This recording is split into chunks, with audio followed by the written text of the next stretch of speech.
Very good. कुल मिला के 5 से लेके 11 तक की पूरे अनुच्छेद उसने बताया है। आर्टिकल 5 कहता है कि संविधान के प्रारंभ में नागरिकता के प्रावधान है, सीधे सीधे अपन बोल सकते हैं बस।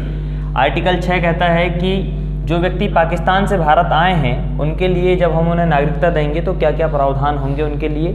आर्टिकल 7 कहता है कि कोई व्यक्ति पहले भारत में था, फिर चला गया वो पाकिस्तान, परंतु फिर पाकिस्तान से वापस आ गया, तो ऐसे व्यक्ति को कहते हैं पाकिस्तान से प्रव्रजन वाले व्यक्ति, है ना। तो उनके लिए जो प्रावधान दिया है आर्टिकल किस में दिया हुआ है, 7 में। आर्टिकल 8 कहता है क्या, एनआरआई के बारे में, कि कोई व्यक्ति भारत के बाहर रह रहा है और वो भारतीय मूल का है, तो वो अगर कभी आगे चल के नागरिकता लेगा तो वो कैसे कैसे नागरिकता लेगा। तो भारतीय मूल के व्यक्ति जो बाहर रह रहे हैं उनके लिए प्रावधान है आर्टिकल 8 में। आर्टिकल 9 कहता है कि दोहरी नागरिकता का प्रावधान हमारे भारत में नहीं होगा। दोहरी नागरिकता का तात्पर्य ये है कि एक तो 2 प्रकार की दोहरी नागरिकता मैंने समझाया हूँ। एक होती है दोहरी नागरिकता कि पूरे देश में 2 नागरिक हो जाते हैं, एक देश का और एक राज्य का, परंतु भारत में ऐसा कोई प्रावधान हमारे यहाँ नहीं है। दोहरी नागरिकता का प्रावधान अमेरिका वाले फंडे में है। और एक नागरिकता ये होती है दोहरी वाली कि अगर कोई व्यक्ति एक देश का नागरिक है और वो दूसरे देश की नागरिकता ले लेता है तो ये भी दोहरी नागरिकता कहलाती है। पर भारत में ये प्रावधान किया गया है कि अगर कोई व्यक्ति भारत में नागरिक है और उसने किसी दूसरे देश की नागरिकता ले लिया है तो उसकी नागरिकता ऑटोमेटिकली क्या हो जाएगी, समाप्त हो जाएगी। आर्टिकल 10 कुल मिला के इतने सारे जो 5 से लेके 9 तक जो प्रावधान दिए गए हैं इनकी क्या देता है कि वो गारंटी देता है कि अगर इनमें से कभी भी कोई भी परिवर्तन अगर आपको करना होगा तो केवल घोषणा मात्र से आप परिवर्तन नहीं कर सकते, इसके लिए आपको कानून बनाना पड़ेगा। कानूनी विधि के माध्यम से ही इन पे हनन किया जा सकता है। और 11, जब कभी भी नागरिकता को लेके कोई भी प्रावधान बनाया जाएगा तो ये शक्ति किसको दी गई है, संसद। अब यहीं से थोड़ा सा अपन को आगे पढ़ना है और ये बड़ा इंपॉर्टेंट फैक्टर मिलेगा आपको। आप जानते हैं भारत में नागरिकता दी जाती है एक अधिनियम, नागरिकता अधिनियम 1955। पहले समझ लो सारी बातें, यहाँ से बहुत सारे सवाल आपको देखने को मिलेंगे।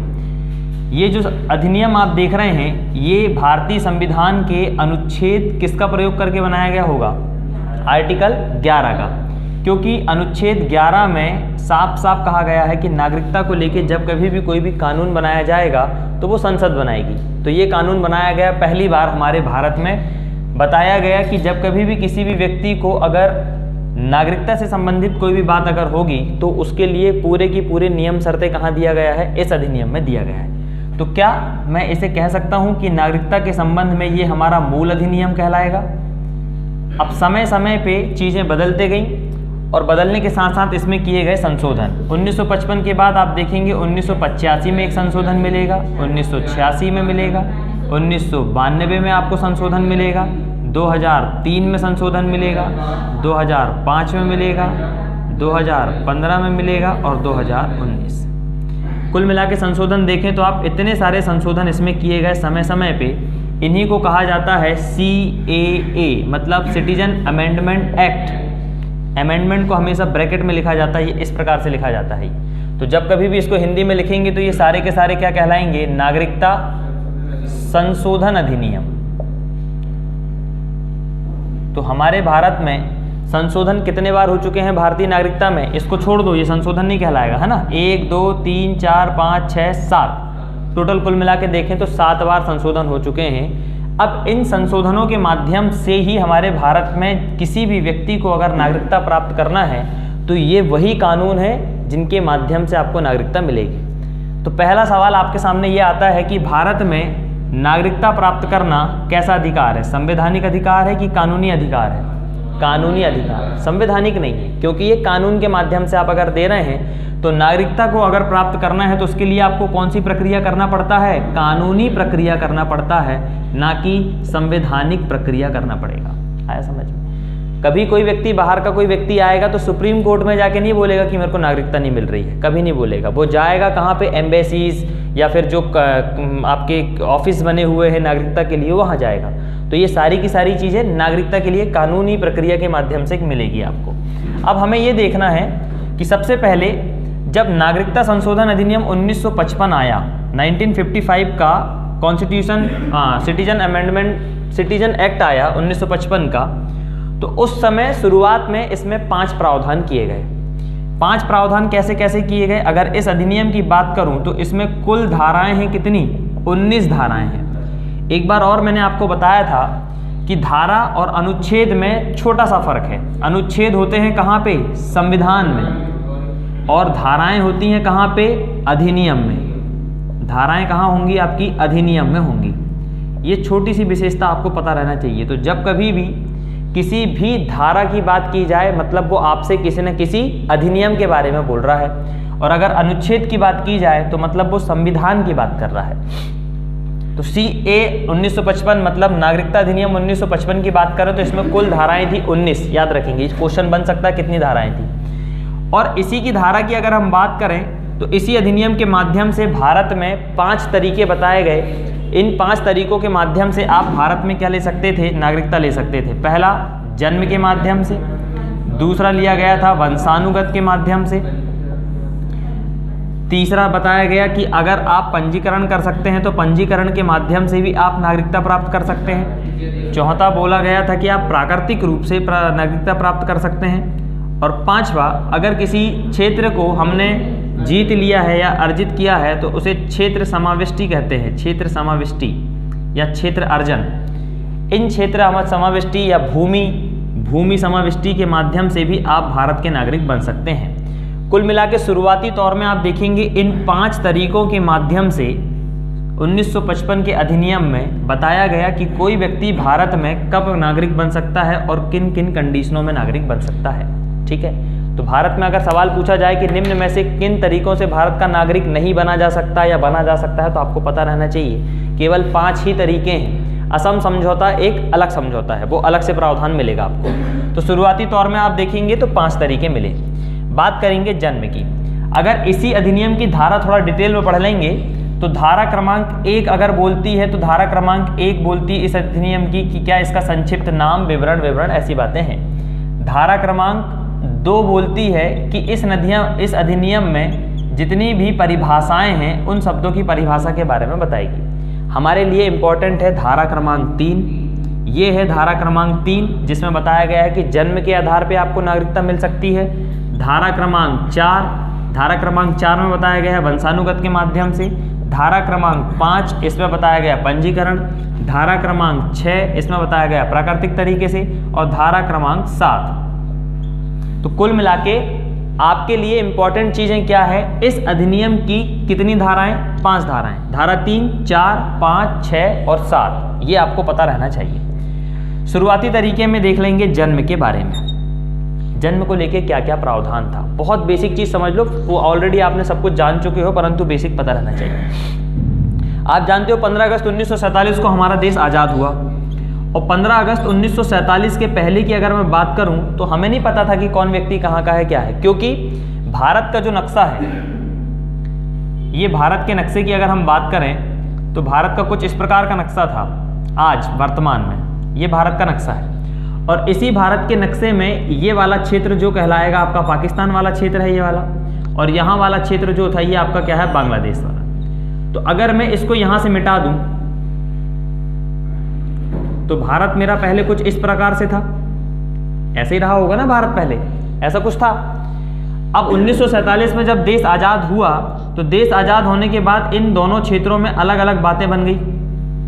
ये एक ऐसा देश बन गया और यहाँ से एक बॉर्डर बन गई, ये 2 देश बन गए। ये बन गया आपका इंडिया और ये बन गया आपका पाकिस्तान। ये भी पाकिस्तान था शुरुआत में, 1971 में ये बन गया बांग्लादेश, परंतु अभी पाकिस्तान समझ लीजिए। तो 15 अगस्त 1947 के पहले की अगर हम बात करें तो भारत में कोई भी व्यक्ति अगर जन्म ले लेता, कोई भी व्यक्ति, चाहे वो यहाँ का हो, बाहर कहीं का भी हो, अगर यहाँ पे जन्म ले लेता था तो वो भारत का नागरिक बन जाता था 1947 के पहले। परंतु जब देश अलग अलग हो गए तो हमें प्रावधान अलग अलग करना पड़ा। तो डेट याद रखेंगे सबसे पहले जन्म के माध्यम से कि 26 जनवरी 1950 को आप जानते हो हमारे देश में क्या हो गया, संविधान लागू हो गया। कोई व्यक्ति 26 जनवरी 1950 के बाद अगर भारत में जन्म लेता है, भारत में जन्म लेने का तात्पर्य यह है कि कौन सी सीमा में, इस सीमा में जन्म लेने, और क्षेत्र की बात कर रहे हैं हम, अगर चूंकि जन्म की बात कर रहे हैं तो भारतीय क्षेत्र के जन्म की बात कर रहे हैं। कोई व्यक्ति 26 जनवरी 1950 के बाद भारतीय क्षेत्र में अगर जन्म लेता है तो वो भारत का नागरिक है। उन्होंने कहा हाँ ठीक है, नागरिक है।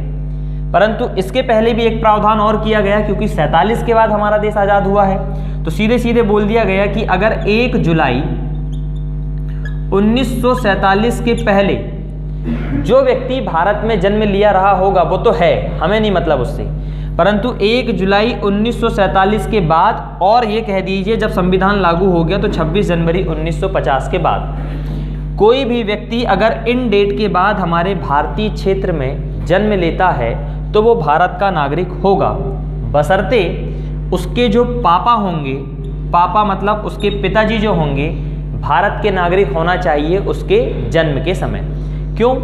क्योंकि आप जानते हो कि हमारे यहाँ वंश चलता है किसके माध्यम से? पापा के माध्यम से ही चलता है। तो शुरुआती तौर में जन्म में भी ये प्रावधान किया गया कि कोई भी व्यक्ति हमारे देश में भारत का नागरिक बन सकता है, परंतु वो कब बन सकता है? 1 जुलाई 1947 के बाद अगर उसने भारत में जन्म लिया है तो उसके लिए एक कंडीशन है कि उसके जन्म के समय उसके पापा का भारत का नागरिक होना जरूरी है। ठीक है, एक बात ये आ गई। अब दूसरी बात, फिर यहाँ पे एक बात और बताया गया कि जन्म तो यहाँ भारत में हो रहा, कोई दिक्कत वाली बात नहीं है, यहाँ माता पिता भी आप ऐड कर सकते हो, आगे चल के मम्मी पापा दोनों आ जाएंगे। फिर 2003 का संशोधन अधिनियम हुआ, एक डेट और याद रखेंगे आप, 3 जुलाई 2004, 3 जुलाई 2004 एक डेट और मिलेगी। अगर कोई व्यक्ति 3 जुलाई 2004 के बाद भारतीय क्षेत्र में अगर जन्म लेता है तो इसके लिए कर दिया गया कि उसके जन्म के समय मम्मी पापा तो होने चाहिए, उसके पापा भी होने चाहिए, परंतु कोई व्यक्ति उसमें अवैध प्रवासी नहीं होना चाहिए।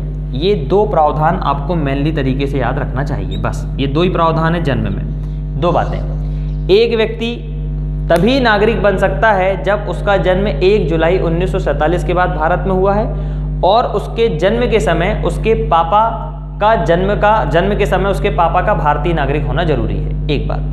दूसरी बात, कोई व्यक्ति अगर 3 जुलाई 2004 के बाद भारतीय क्षेत्र में जन्म लेता है, इस भारत की सीमा के अंदर जन्म लेता है, तो उसके पापा मम्मी का होना तो जरूरी है, परंतु दोनों में से कोई एक अवैध प्रवासी नहीं होना चाहिए। अगर होगा तो दिक्कत वाली बात होगी। ठीक है, तो ये 2 प्रावधान बेसिकली तरीके से जन्म के माध्यम से किए गए हैं। तो आपके पास लिखे हैं तो लिखवाऊँ कि फिर लिखा है? आपके पास नहीं लिखा है, तुम लोगों के पास नहीं लिखा है ना? लिखा है तो चलो तुम छोटे छोटे पॉइंट में लिख लो, अभी आएगा ना वो बात आएगी। तो छोटी छोटी बातें लिख लो पहले, ताकि आपको रिवीजन के लिए काम पड़े, है ना?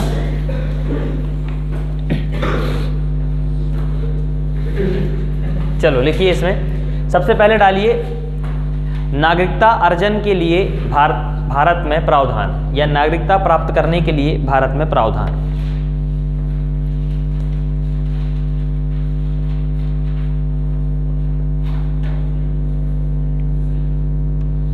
ठीक,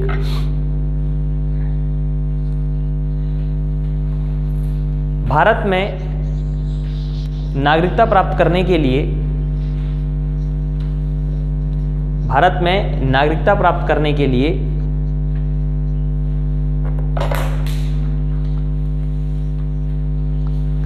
संसद ने अनुच्छेद 11 का प्रयोग करके, संसद ने अनुच्छेद 11 का प्रयोग करके नागरिकता अधिनियम 1955 बनाया।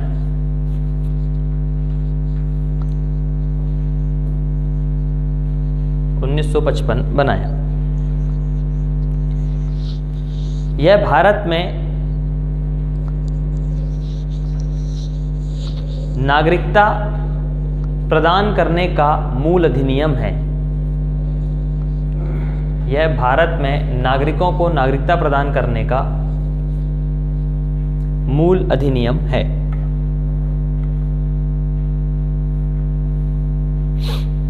ठीक है, जिसमें समय समय पर निम्न संशोधन हो चुके हैं,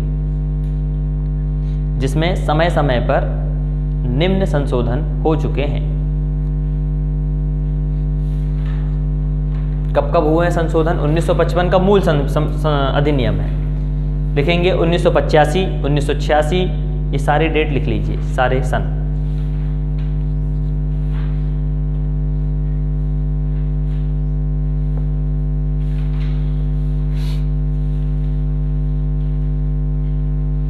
ठीक। अब आगे लिखेंगे, इस मूल अधिनियम 1955 के मूल अधिनियम में, इस 1955 के मूल अधिनियम में कुल 19 धाराएं थीं, कुल 19 धाराएं हैं।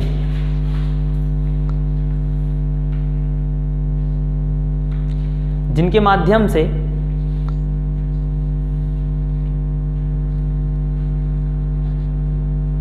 भारत में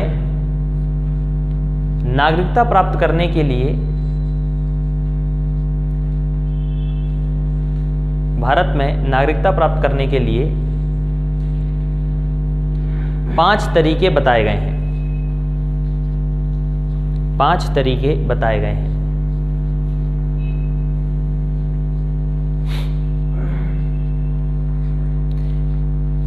नंबर पहला, जन्म से, ब्रैकेट में लिख लेंगे धारा 3।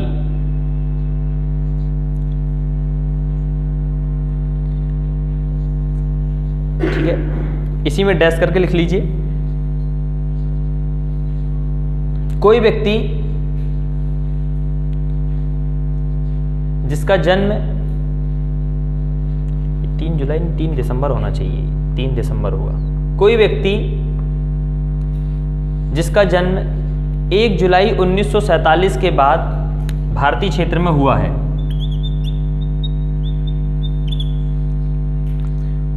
कोई व्यक्ति जिसका जन्म 1 जुलाई 1947 के बाद भारतीय क्षेत्र में हुआ है, या 26 जनवरी 1950 को या उसके बाद हुआ है,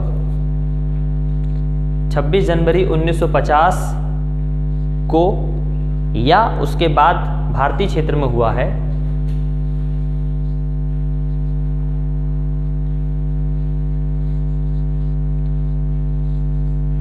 तो वह भारत का नागरिक बन सकता है।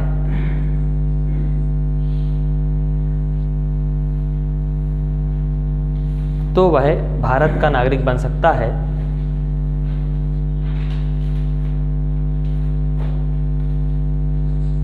परंतु जन्म के समय, परंतु जन्म के समय उसके माता पिता, दोनों ही लिख लो, उसके माता पिता का भारतीय नागरिक होना, उसके माता पिता, यहीं पे ऑब्लिक करके भी लिख सकते हो, माता पिता या इनमें से कोई एक, माता पिता या इनमें से कोई एक का भारतीय नागरिक होना अनिवार्य है। पहला पॉइंट ये हो गया। दूसरा पॉइंट इसी के अंदर लिखिए, कोई व्यक्ति जिसका जन्म 3 दिसंबर 2004 के बाद, 3 दिसंबर 2004 को या उसके बाद, इसमें ये वाली डेट भी शामिल होती है, ठीक है ना, 3 दिसंबर की डेट भी शामिल होगी और उसके बाद का भी होगी। कोई व्यक्ति जिसका जन्म 3 दिसंबर 2004 को या उसके बाद भारतीय क्षेत्र में हुआ है,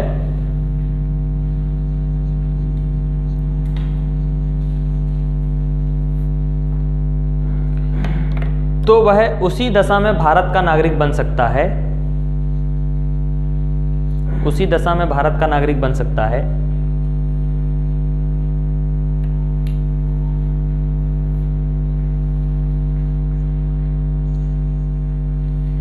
जब उसके माता पिता में से कोई एक भारतीय नागरिक हो, जब उसके माता पिता में से कोई एक भारतीय नागरिक हो और दूसरा अवैध प्रवासी ना हो।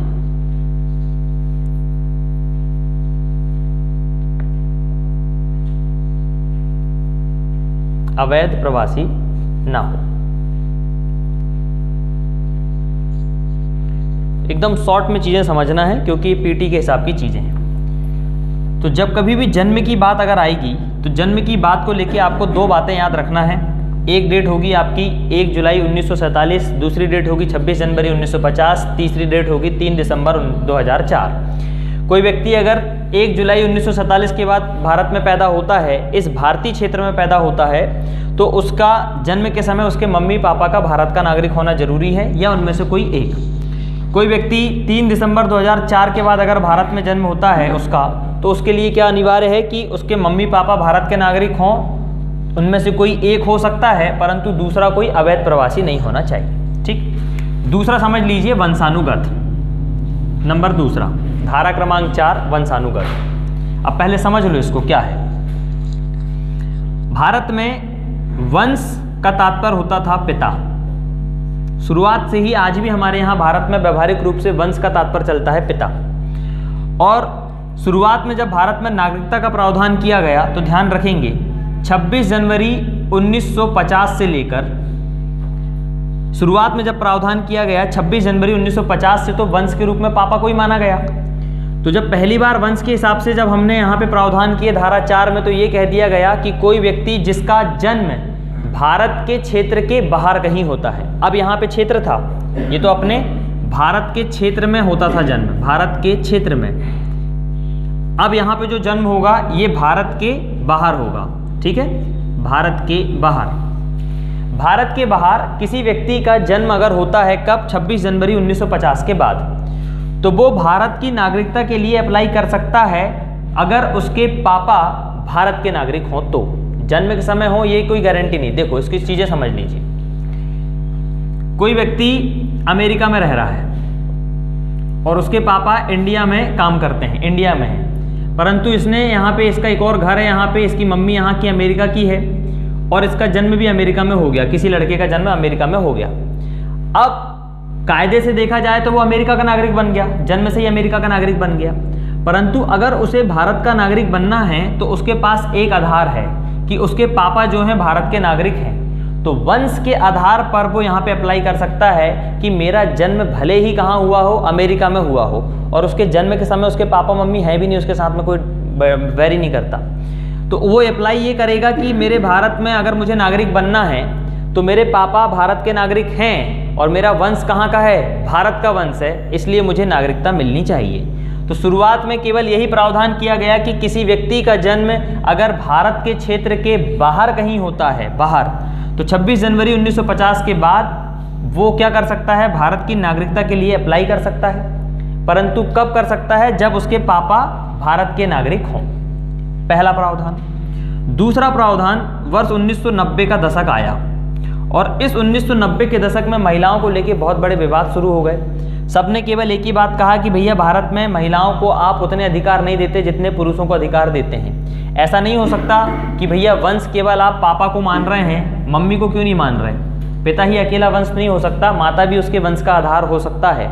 जब माताओं को लेके, महिलाओं को लेके ये सारी बातें चली तो 1990 में एक अधिनियम आया, राष्ट्रीय महिला अधिकरण अधिनियम या राष्ट्रीय महिला अधिनियम 1990, और उसी अधिनियम के माध्यम से 1992 में एक आयोग भी बनाया गया, राष्ट्रीय महिला आयोग 1992।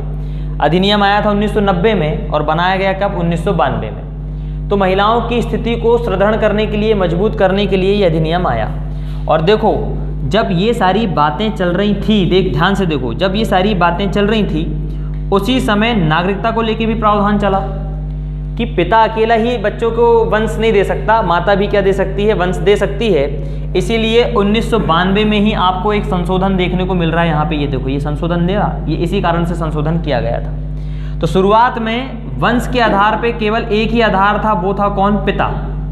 परंतु 10 दिसंबर 1992 को एक और प्रावधान किया गया इस अधिनियम के माध्यम से, मतलब नागरिकता संशोधन अधिनियम 1992 में एक प्रावधान और कर दिया गया कि 10 दिसंबर 1992 तक, अब यहाँ पे दो चीज़ें समझना है, 26 जनवरी 1992 से लेकर 10 दिसंबर 26 जनवरी 1950 से लेकर 10 दिसंबर 1992 के बीच अगर किसी व्यक्ति का जन्म हुआ होगा तो वंश के आधार पर वह केवल पिता के वंश के आधार पर उसे नागरिकता मिल सकती थी। समझिए, 26 जनवरी 1950 से लेकर 10 दिसंबर 1992 के बीच किसी व्यक्ति का जन्म अगर भारत में होता है तो उसका वंश के आधार पर अगर उसे नागरिकता चाहिए तो उसके पिता का भारत का नागरिक होना जरूरी है। अब क्या हो गया, 10 दिसंबर 1992 के बाद, और ये डेट भी 10 दिसंबर 1992 को या उसके बाद, अगर किसी व्यक्ति का जन्म भारत के बाहर कहीं होता है और अगर उसे भारतीय नागरिकता चाहिए तो अगर उसकी मम्मी भी भारत की नागरिक थी तो भी मिल सकता है, पापा हैं तो भी मिल सकती है उसे नागरिकता। कहने का मतलब जो वंश पहले पिता था अब वो वंश क्या बन गया, आपका माता पिता दोनों बन गए। पहले ये होता था कि वंश के आधार पर, केवल पिता के आधार पर ही आपको नागरिकता मिल सकती थी, परंतु 10 दिसंबर 1992 को या उसके बाद अगर किसी व्यक्ति का जन्म भारतीय क्षेत्र के बाहर कहीं हुआ है और उसे भारत की नागरिकता चाहिए तो उसके माता पिता या उनमें से किसी एक, या तो मम्मी या तो पापा, अगर कोई भारत का नागरिक है तो भी उसे क्या मिल सकता है, भारत की नागरिकता मिल सकती है। तो 1992 के अधिनियम में इन्होंने वंश में किसको जोड़ दिया, माता को जोड़ दिया। तो अब मम्मी पापा दोनों वंश के हिसाब से बन गए। अब एक बात और समझ लीजिए, ये 3 दिसंबर 2004 की बात। तीसरा प्रावधान आप देख रहे हैं 2003 में एक और संशोधन हुआ है, लागू हुआ था ये 2004 में, इसलिए सारी डेट आपको मैचिंग मिलेंगी, सारी डेटें मैचिंग मिलेगी। 10 दिसंबर 1992 के बाद अगर किसी व्यक्ति का जन्म भारत के क्षेत्र के बाहर होता है तो अब मम्मी पापा दोनों शामिल हो गए हैं। अब कहानी, इस चीज का बड़ा दुरुपयोग किए लोगों ने, देखिए कैसे किए। एक पाकिस्तान का व्यक्ति है, उसने जाल झांसा देके एक महिला, इंडिया की महिला को क्या कर लिया, उसने शादी कर लिया। अब इंडिया की महिला से जब उसने शादी कर लिया तो सीधी सी बात है कि इसके जो वंशज होंगे वो तो पाकिस्तान के ही कहलाएंगे, परंतु वो आतंकवादी गतिविधि करने के लिए यहाँ पे नागरिकता लेना जरूर करेंगे और उनके पास आधार बन गया कि उनकी माता जो है कहाँ की है, भारत की है, तो उनको भारत की नागरिकता मिल सकती है। तो ऐसा बहुत ज़्यादा दुरुपयोग किया गया इस चीज़ का, और इसी चीज़ के दुरुपयोग को ख़त्म करने के लिए एक बात सीधे कह दिया गया 3 दिसंबर 2004 को, जब नागरिकता संशोधन अधिनियम 2003 आया, फिर एक और नया प्रावधान किया गया कि भैया वंश के आधार पे तो हम नागरिकता दे रहे हैं, कोई दिक्कत वाली बात नहीं है, जन्म के समय उसके माता पिता का भारत का नागरिक होना तो जरूरी है, परंतु अगर मात्र पिता अकेला आपका भारत का नागरिक है तो आपको मिल रहा था, परंतु इसकी जो माता होगी वो अवैध प्रवासी नहीं होना चाहिए, मतलब आतंकवादी टाइप की नहीं होना चाहिए या आतंकवादी देश की नहीं होना चाहिए। और उस समय हमारे लिए अवैध प्रवासी केवल 2 ही देश थे, एक हो गया पाकिस्तान, दूसरा हो गया बांग्लादेश।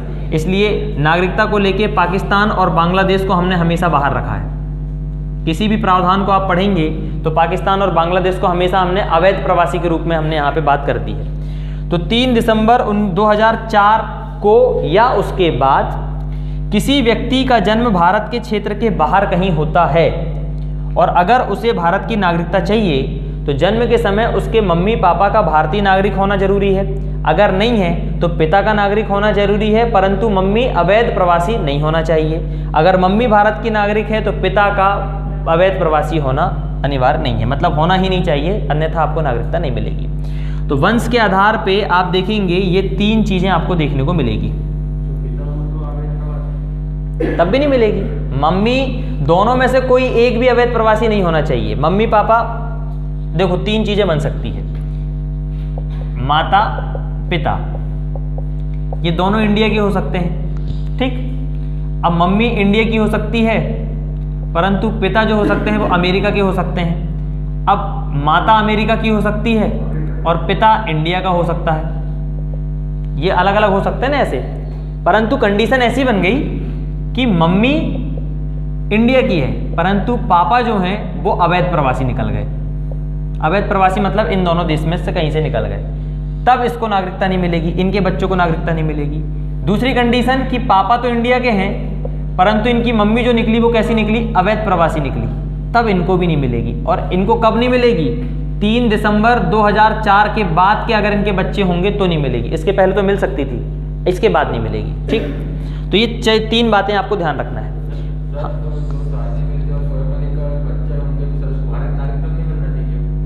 नहीं मिलेगी। क्यों नहीं? भारत का नागरिक उनको 2 तरीके से मिल सकती है। देखो, ये स्पोर्ट अथॉरिटी के हिसाब से स्पोर्ट में उनके पास विशेष खेल है उनके पास, तो उनको नेचुरलाइजेशन प्राकृतिक तरीके से आपको उनको मिल सकती है नागरिकता, क्योंकि वो खेल जगत में उन्होंने अच्छा काम किया है, तो मिल सकता है। अभी आएंगे अपन, जब अपन प्राकृतिक तरीके से पढ़ेंगे इन चीज़ों को, तब आपको वहाँ पर देखने को मिलेगा ये बातें, है ना, खास व्यक्तियों को।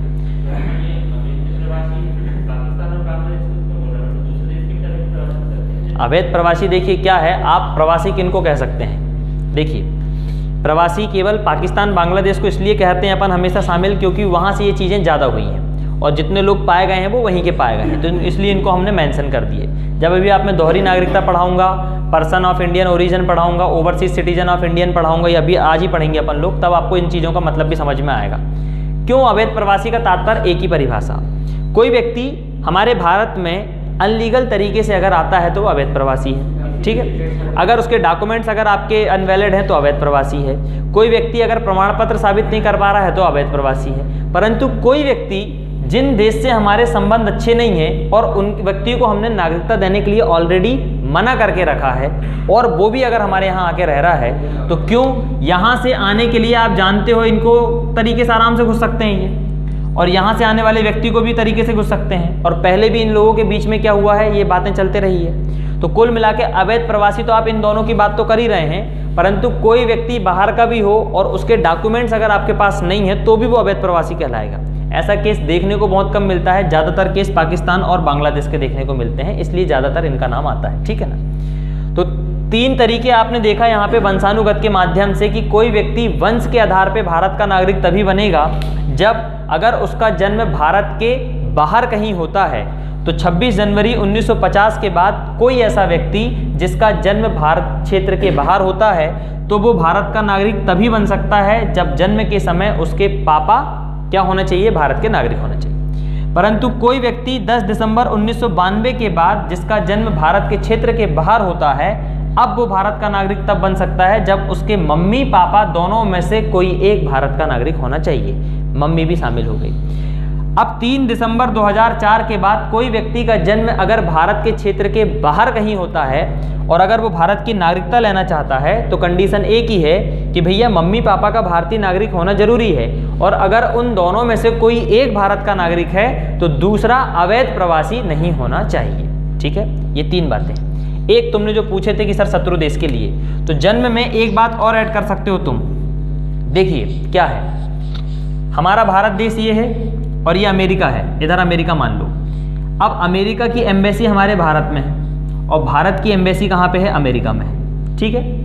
इकोनॉमी पढ़ेंगे तब आपको बताऊंगा कि जीडीपी काउंट करते हैं तो इन क्षेत्रों को कैसे छोड़ते हैं, ठीक। अब यहाँ पे जैसे ही आप देखेंगे तो इन क्षेत्रों में काम करने वाले जो कर्मचारी होंगे वो कहाँ के होंगे, अमेरिका के, और इस क्षेत्र में काम करने वाले कर्मचारी होंगे वो कहाँ के होंगे, इंडिया के होंगे। इन्हीं को कहते हैं अपन IFS, इंडियन फॉरेन सर्विस के माध्यम से जो लोग बन के जाते हैं इन्हें बोलते हैं राजदूत या एम्बेसडर, ऐसे बोलते हैं, भारतीय राजनयिक बोलते हैं। अब कोई अमेरिका का राजनयिक हमारे भारत के क्षेत्र में आके रहता है, हस्बैंड वाइफ दोनों आ गए और हस्बैंड वाइफ दोनों आके यहाँ रहने लगे, सरकार ने उनको घर वर दे दिया है, सब कुछ दे दिया। ये भारत के गवर्नमेंट के अंदर काम नहीं करेंगे, किसके गवर्नमेंट के अंदर काम कर रहे हैं, ये अमेरिकन गवर्नमेंट के अंदर, बस रहे हमारे यहाँ रहे हैं लीगल तरीके से।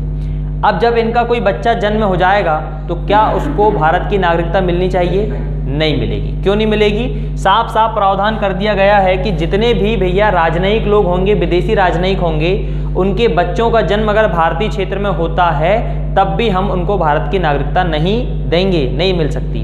दूसरी, शत्रु देश, तो हमारे लिए शत्रु देश कौन कौन सा है, एक पाकिस्तान है, एक चाइना है, यही 2 देश हैं हमारे लिए शत्रु देश। बांग्लादेश शत्रु देश नहीं है अपना, बांग्लादेश साथ आक्रमण नहीं हुआ अपना। तो इन शत्रु देश के लोगों को भी हमारे यहाँ पे जन्म के आधार पे हम नागरिकता दे नहीं सकते है। इनके लिए नागरिकता के प्रावधान बहुत कठोर है, बहुत ज़्यादा कठोर है। तो राजनयिक के लिए हमारे यहाँ जन्म के आधार पे आप नहीं दे सकते, हाँ, परंतु अगर ये इनके बच्चे को भारत की नागरिकता अगर दिलाना चाहते हैं तब ये क्या कर सकते हैं, पंजीकरण के माध्यम से इस बच्चे को नागरिकता दिला सकते हैं, परंतु ऑटोमेटिकली इसको नागरिकता प्राप्त नहीं होगी। ऐसे ही अमेरिका में पर उल्टा प्रावधान है।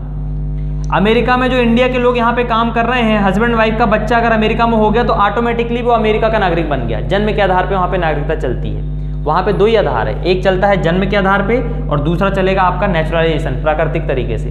दो ही तरीके हैं। आप यहाँ पे अगर आके अगर आपने बच्चे को डिलीवर कर दिया तो बच्चा आपका कहाँ का बन गया, अमेरिका का नागरिक बन गया। अब अगर उसको भारत की नागरिकता लेना पड़ेगा तो उसको पहले क्या छोड़ना पड़ेगा, अमेरिका की नागरिकता छोड़ना पड़ेगा। आया समझ में? ये दो बातें आपको यहाँ पे विशेष रूप से ध्यान रखना चाहिए, ठीक है। तो लिखिए इसमें पंजीकरण के माध्यम से 3 बातें, इसमें छोटे छोटे बुलेट पॉइंट। हाँ मतलब वंशानुगत में, धारा क्रमांक 4 वंशानुगत। लिखिए नंबर पहला पॉइंट, कोई व्यक्ति भारत का नागरिक वंश के आधार पर तभी बन सकता है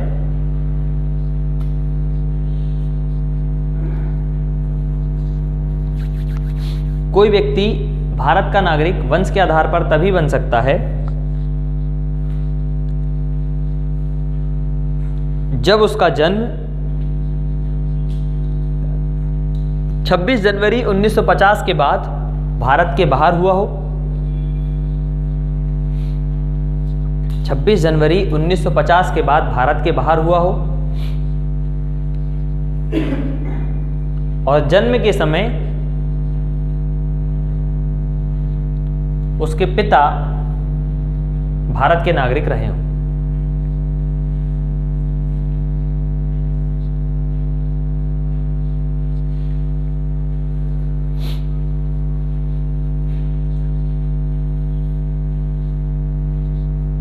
ठीक है, अब इसी में ब्रैकेट में लिख लेंगे 26 जनवरी 1950 से लेके 10 दिसंबर 1992 तक लागू। 26 जनवरी 1950 से लेकर 10 दिसंबर 1992 तक लागू। ठीक है ना। इसके बाद क्योंकि प्रावधान दूसरा हो जाएगा, पॉइंट नंबर दूसरा इसी में लिखेंगे, कोई व्यक्ति भारत का नागरिक तभी बन सकता है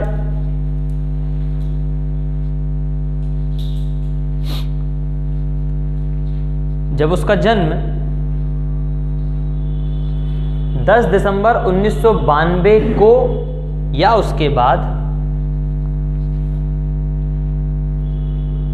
10 दिसंबर 1992 को या उसके बाद परंतु 3 दिसंबर 2004 के पहले, परंतु 3 दिसंबर 2004 को के पहले भारत के बाहर उसका जन्म हुआ हो।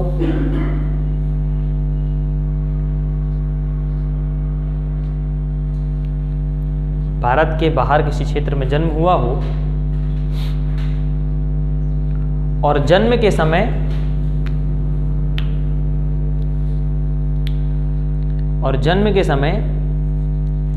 उसके माता पिता या उनमें से कोई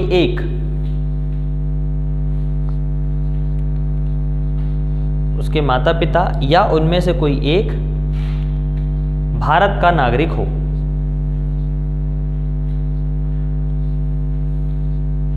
भारत का नागरिक हो। पॉइंट नंबर 3, कोई व्यक्ति भारत का नागरिक तभी बन सकता है, कोई व्यक्ति भारत का नागरिक तभी बन सकता है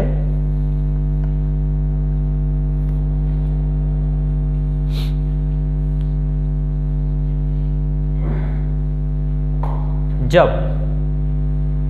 अब यहां पे एक बात और समझ लो, ठीक है। अभी तक तो बाहर जन्म हो रहा था तो मम्मी पापा के आधार पे मिल रहा था, अवैध प्रवासी नहीं होना चाहिए, ये प्रावधान भी था। अब यहाँ पे 2004 के बाद एक प्रावधान और जोड़ा गया, इसी अधिनियम में एक प्रावधान और ये जोड़ दिया गया कि अगर उस बच्चे का जन्म 3 दिसंबर 2004 के बाद 3 दिसंबर 2004 के बाद भारत के बाहर कहीं होता है, तब अब कंपलसरी ये कर दिया कि जन्म के 1 साल के अंदर में, 1 वर्ष के अंदर में उसका क्या करना पड़ेगा, भारतीय कंसुलेट में क्या करना पड़ेगा, उसका पंजीकरण करना पड़ेगा।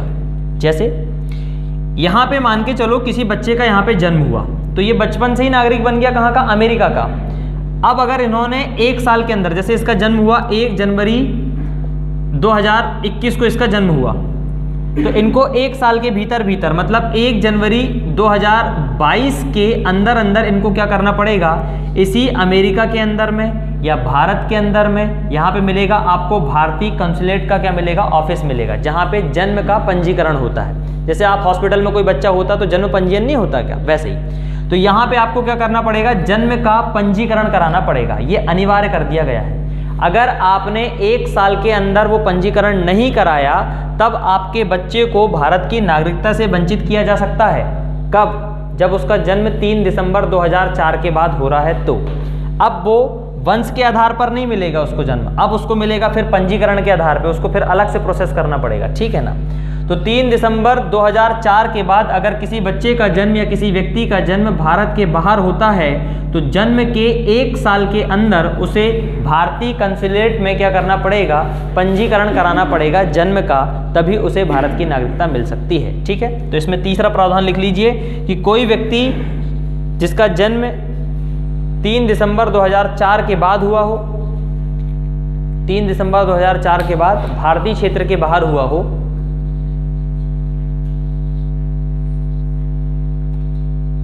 तो वह तभी भारत का नागरिक बन सकता है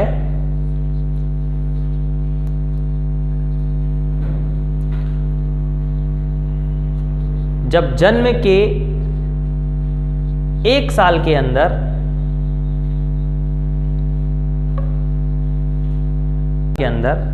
बच्चे का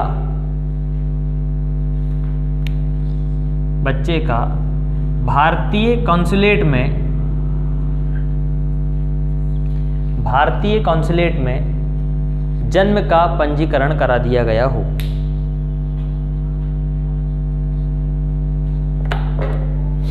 जन्म का पंजीकरण करा दिया गया हो।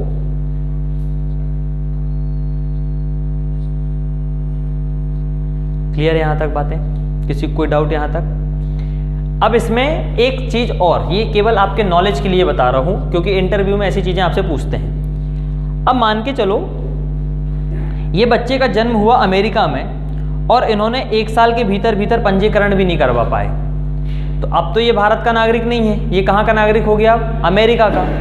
अब यूएसए का जब ये नागरिक हो गया, परंतु बाद में इसे क्या करना पड़ेगा, भारत की नागरिकता अगर इसे चाहिए तो अब इसको नागरिकता नहीं मिलेगी, इसको इंतजार करना पड़ेगा कब तक, वयस्क होने तक, मतलब 18 साल का जब तक ही होगा नहीं तब तक इसको नागरिकता नहीं मिलेगी। क्योंकि हमारे यहाँ पे आप जानते हो नागरिकता के लिए वयस्कता का भी हमारे यहाँ एक प्रावधान चलता है। तो अब ये होगा कि ये जो नाबालिग बच्चा हो गया, जो छोटा सा है, ये नाबालिग बच्चा अगर पंजीकरण के माध्यम से इसने नहीं ले पाया, वंश के आधार पर अगर नहीं ले पाया, तो अब ये नाबालिग बच्चे को क्या करना पड़ेगा, वयस्क होने तक इंतजार करना पड़ेगा। और वयस्क होने के इंतजार तक इसको क्या करना पड़ेगा, जैसे ही ये वयस्क होगा उसके 6 माह के अंदर इसे क्या करना पड़ेगा, इस अमेरिका की नागरिकता को त्यागना पड़ेगा। और तो ये ऑटोमेटिकली हमारे यहाँ भारत में क्या बन जाएगा, ये वंश के आधार पर भारत का नागरिक बन जाएगा। एक इसको उदाहरण के तौर में समझिए, मैं गया मेरी वाइफ के साथ यूएसए, वहाँ पे हमारा बच्चा हो गया कौन, दीनदयाल जैसे हुआ तो हमने 1 साल के अंदर क्या किया, उसका रजिस्ट्रेशन नहीं करा पाए। अब रजिस्ट्रेशन नहीं करा पाए चूंकि हम तो क्या है, भारत के नागरिक हैं और हम चाह रहे हैं कि हमारे बच्चे को भी किसकी नागरिकता मिलना चाहिए, भारत की नागरिकता मिलना चाहिए, परंतु वो क्या है, अभी नाबालिग है। तो नाबालिगों को नागरिकता का प्रावधान अभी अपने यहाँ पे प्रावधान ऐसे बराबर किए नहीं गए हैं। तो अगर 1 साल के अंदर हम उसका पंजीकरण करा देते तो हमको वो भारत का नागरिक बन जाता, बचपन से ही बन जाता। आपने देखे होंगे आजकल तो आधार कार्ड बनने लगे हैं, नहीं तो पहले वोटर आईडी 18 साल के बाद ही बनती थी नहीं बनती, तभी आपका जनगणना होती थी मेनली तौर में। और जो भारत की जनगणना होती है उसमें वयस्क लोगों को ही शामिल किया जाता है। आप ध्यान रखेंगे जो सेंसस होता है उसमें 18 साल से ऊपर के लोगों को ही शामिल करते हैं, क्योंकि जो मतदान सूची बनती है हमारे देश में, आप जानते हो कि मान के चलो 121 करोड़ लोग हैं, ठीक है। तो ये वो लोग हैं जिनकी गणना हुई है, वो लोग इसमें है नहीं जिनको गिने ही नहीं गए हैं, ठीक है ना। तो हमेशा ज़्यादा ही निकलती है जनगणना, आंकड़े हमेशा आपको देखना थोड़े छुपे हुए मिलेंगे। अब वो गया दीनदयाल, अब वो तो भैया बन गया अमेरिका का नागरिक, परंतु हम चाह रहे हैं कि वो कहाँ रहे, यहाँ पे हमारे यहाँ भारत में रहे और भारत का नागरिक बन के रहे। तो वो भारत में तो रहेगा, परंतु कैसा रहेगा, एक विदेशी नागरिक बन के, और उसको इंतजार करना पड़ेगा 18 साल तक, वयस्क होने तक। जब वो वयस्क हो जाएगा तो आने वाले 6 महीने के अंदर उसको अमेरिका के कंसुलेट में क्या करना पड़ेगा, एक फॉर्म सबमिट करना पड़ेगा कि मुझे अमेरिका की नागरिकता नहीं चाहिए, मैं भारत की नागरिकता लेना चाह रहा हूँ। तो 6 महीने के अंदर जैसे ही उसने वहाँ पे फॉर्म सबमिट किया तो अब वो क्या बन सकता है, भारत का नागरिक बन जाएगा। किसके आधार पे, वंशानुगत के आधार पे। 3 बातें हैं, तीनों चारों बातों को आपको यहाँ पे ध्यान रखना है, ठीक है। तो ये है वंशानुगत के आधार पे भारत में नागरिकता प्राप्त करने के प्रावधान। अब आ जाइए पंजीकरण के माध्यम से।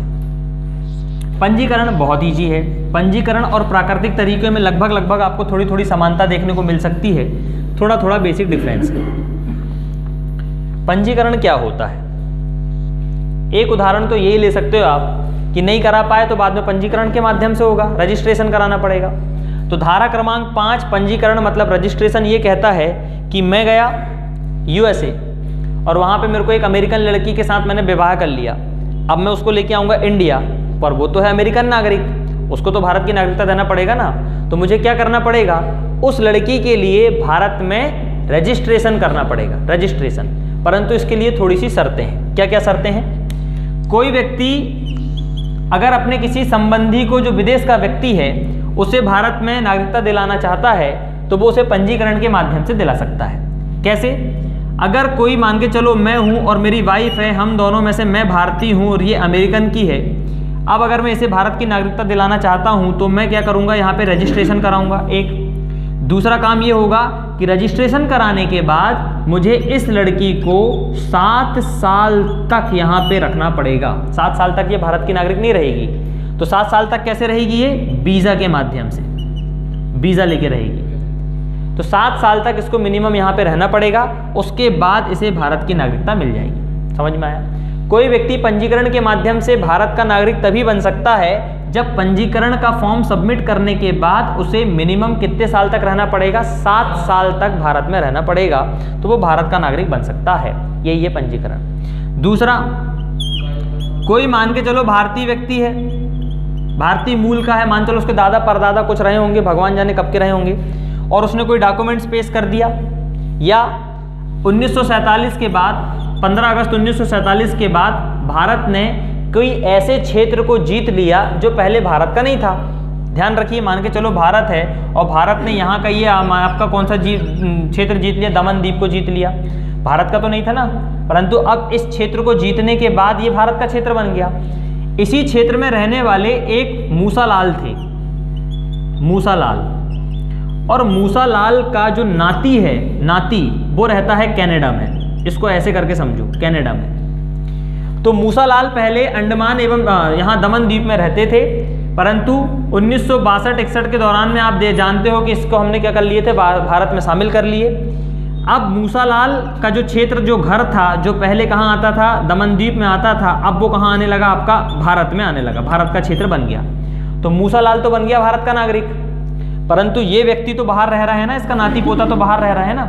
अब ये कैसे बनेगा, तो अब ये जब यहाँ पे आएगा तो ये किस माध्यम से आएगा, पंजीकरण करा के आएगा। और पंजीकरण के दस्तावेज में ये जरूर मेंशन करेगा कि भैया जिस क्षेत्र को आप लोगों ने जीता है उस क्षेत्र का ही कौन हूँ मैं, व्यक्ति हूँ, उसी में मेरे दादा नाना परदादा लोग रहते थे, उस क्षेत्र का अब वो क्षेत्र आपके भारत का क्षेत्र हो गया है और मैं बाहर रहता था, अब मुझे भी इस क्षेत्र की नागरिकता चाहिए। तो वो आएगा पंजीकरण के माध्यम से यहाँ पे क्या करेगा, करा देगा। ऐसे व्यक्ति को भी भारत में कितने साल रहना पड़ेगा, मिनिमम 7 साल रहना पड़ेगा वीज़ा के माध्यम से। आने वाले 7 साल के बाद इनको क्या मिल जाएगा, आया समझ में। तो ये कहलाता है आपका पंजीकरण के माध्यम से। ठीक है, लिख लीजिए इसमें 1-2 बातें।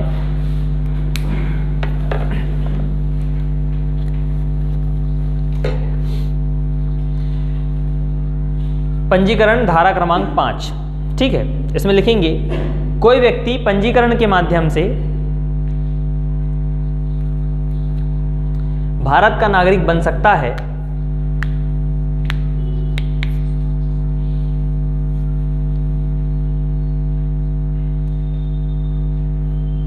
जब वह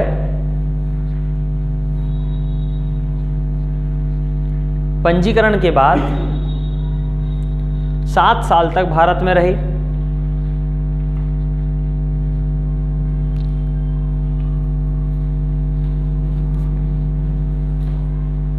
ऑब्लिक करके सिम लिख लो, उसके वैवाहिक संबंधी 7 साल तक रहें,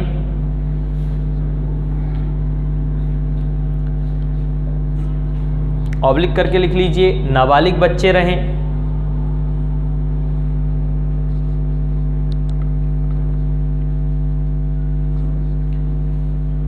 ऑब्लिक करके एक और लिख लीजिए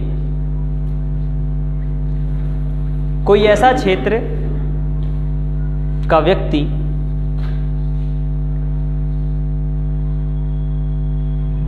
जिसे 15 अगस्त 1947 के बाद भारत में शामिल कर लिया गया हो।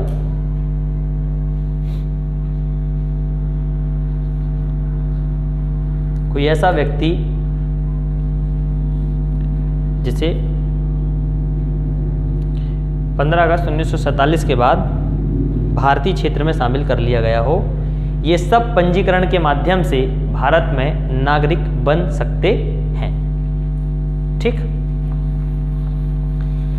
अब आ जाइए धारा क्रमांक 6 में प्राकृतिक तरीके से। क्या है प्राकृतिक तरीके का तात्पर्य समझ लीजिए। इसमें 2 प्रकार की कैटेगरी आपको मिलेगी, एक मिलेगी खास प्रकार के व्यक्ति और एक मिलेगी कौन से व्यक्ति, आम प्रकार के व्यक्ति। आम मतलब नॉर्मल जनरल, खास मतलब स्पेशल। खास व्यक्ति कौन कौन से हो सकते हैं, जिन्होंने किसी विशेष क्षेत्र में बड़ा योगदान दिया है, जैसे खेल हो गया, साहित्य हो गया, कला हो गया, है ना, इन चीज़ों में समाज सेवा हो गया।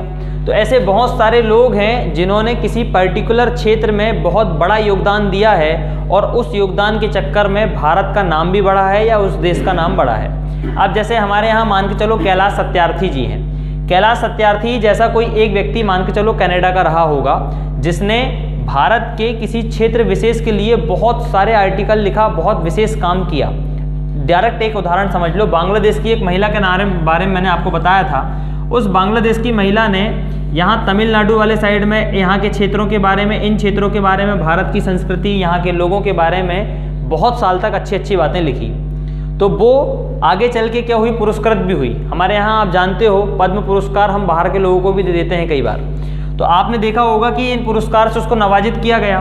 तो ये विशेष प्रकार की व्यक्ति हो गई साहित्य के क्षेत्र में, पत्रकार के क्षेत्र में, पत्रकारिता के क्षेत्र में। तो ये खास प्रकार की व्यक्ति हो गई। अगर अब ये भारत में क्या करेगी, अगर इसे नागरिकता चाहिए तो इसके लिए भी इसे क्या करना पड़ता है, पंजीकरण करना पड़ता है। पहले तो पंजीकरण ही करेगी ना, पंजीकरण के माध्यम से ही आएगी, परंतु इसका जो वे होगा आने का, नागरिकता लेने का जो तरीका होगा वो कौन सा तरीका होगा, प्राकृतिक तरीके से।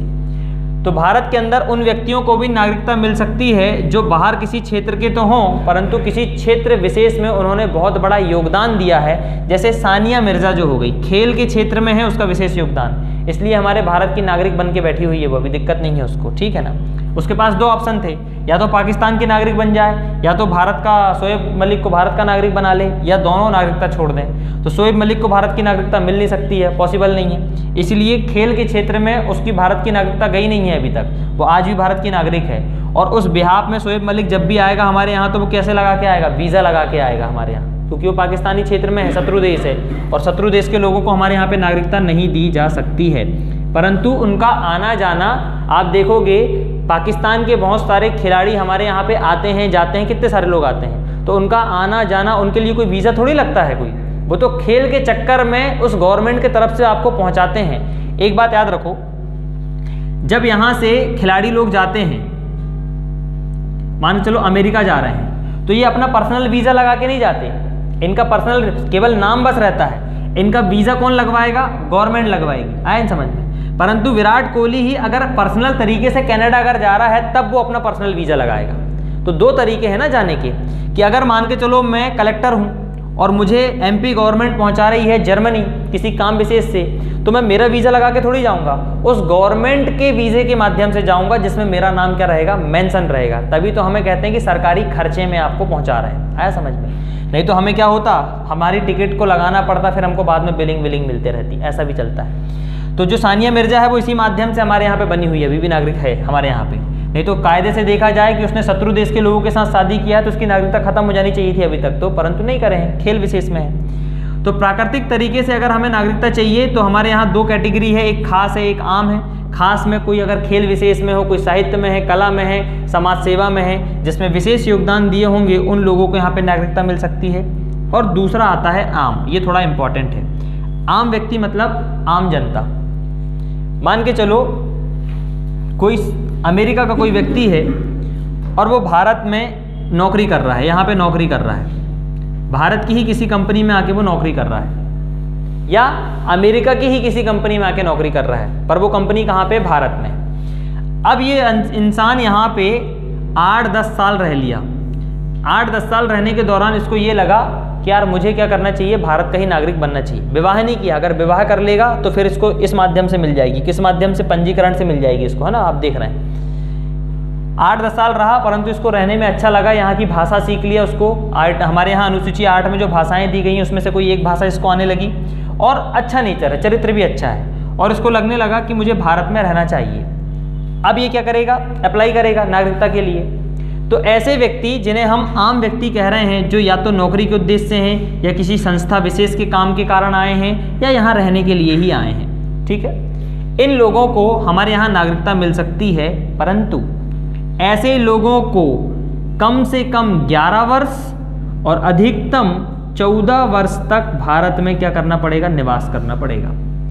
11 वर्ष तो मिनिमम करना ही पड़ेगा, और अधिकतम क्या हो सकता है, 14 वर्ष कर सकते हैं वो, कोई दिक्कत नहीं। अगला वर्ष करेंगे 15 वर्ष, तो क्योंकि 15 वर्ष हो जाएगा तब भी जो एक प्रावधान पढ़ेंगे अपन, वो उसके कारण से इसमें 14 वर्ष किया गया है। तो 11 वर्ष मिनिमम रहना पड़ेगा, अधिकतम 14 वर्ष रहना पड़ेगा। तो ऐसे व्यक्तियों को हमारे यहाँ क्या मिल सकती है, नागरिकता मिल सकती है। इस व्यक्ति का चरित्र अच्छा होना चाहिए। इस व्यक्ति को हमारे यहाँ 22 भाषाओं में से कोई एक भाषा का ज्ञान होना चाहिए। इसने कोई जेल वेल काट के नहीं आया होगा। तो ये व्यक्ति भी क्या करेगा, एक पंजीकरण कराएगा, और उस पंजीकरण के माध्यम से इसे क्या मिल जाएगी, नागरिकता मिल जाएगी। परंतु नागरिकता प्राप्त करने का आधार क्या कहलाएगा, इसका प्राकृतिक तरीके से। और जब ये लोग नागरिकता लेते हैं तो इनको शपथ दिलवाते हैं, मैं ये भारत के संविधान का, भारत के कानून की रक्षा करूंगा, उसकी इज्जत करूंगा, ये सारी एक प्रकार की वो मिलेगी, ठीक है। तो ये है प्राकृतिक तरीके से नागरिकता लेने का आधार। लिख लीजिए इसमें भी कुछ बातें।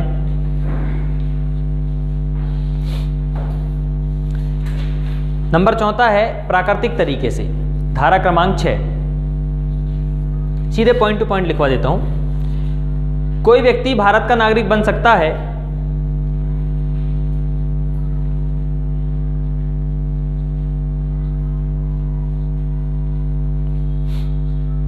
यदि वह समाज सेवा, खेल, कला, साहित्य,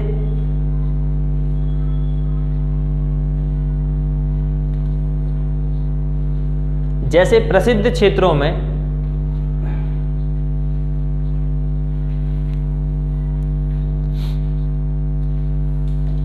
भारत के संदर्भ में विशेष योगदान रहा हो,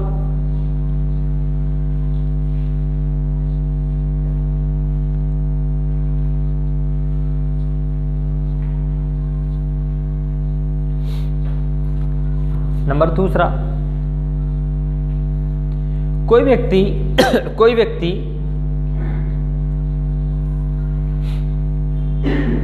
भारत का नागरिक बन सकता है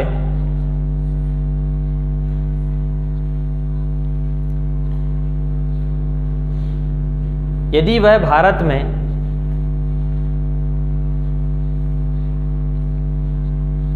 नौकरी करता हो या किसी संस्था का सदस्य हो।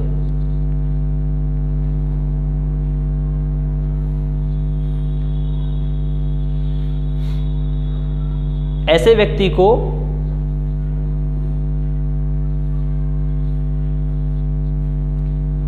कम से कम 11 वर्ष, ऐसे व्यक्ति को कम से कम 11 वर्ष और अधिकतम 14 वर्ष तक भारत में रहना अनिवार्य है।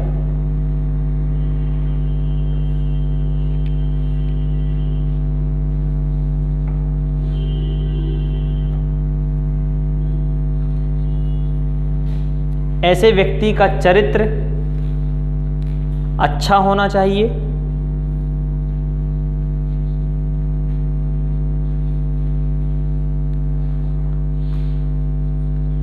और अनुसूची 8 में दी गई 22 भाषाओं में से अनुसूची 8 में दी गई 22 भाषाओं में से किसी एक भाषा का विशेष ज्ञान होना चाहिए।